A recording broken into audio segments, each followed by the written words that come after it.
läheb jutt ka peale. Jah, selge. Tere, järjekordne nädalavahetus. Mis kuupäev täna on, Kakoitsisloo? Уже не помним. Не помnim.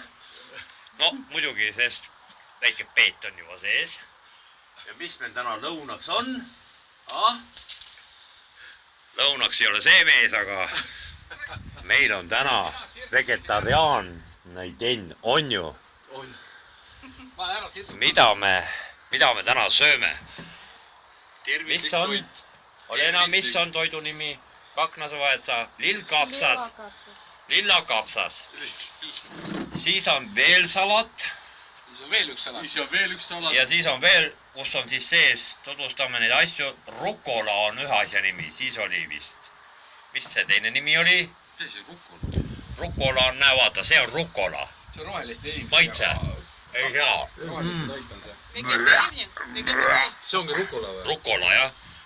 Ja siis tomat ja siis on veel natukene mingit rukolat.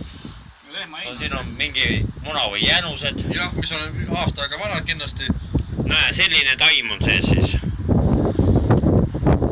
Hiina kapsas me eeldan vist on. On Hiina kapsas.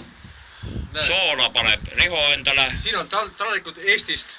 Rohelise sildiga. Ja need on ökoloogilised taldrikud. Siin on.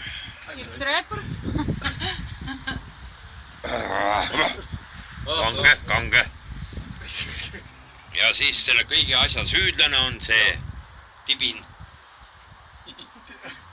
Ma ei tea, kas ma ütlesin õieti. Ei, jah. Mis ei? Tere!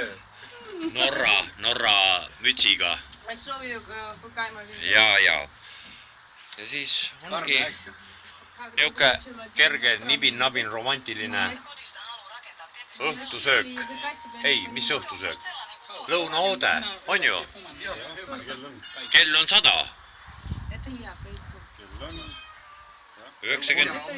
Juust on ka niuke koledat värvi, aga nibin-nabin maitseb. Ma ei tea, mis juust oli. Norra rapsi oli juust.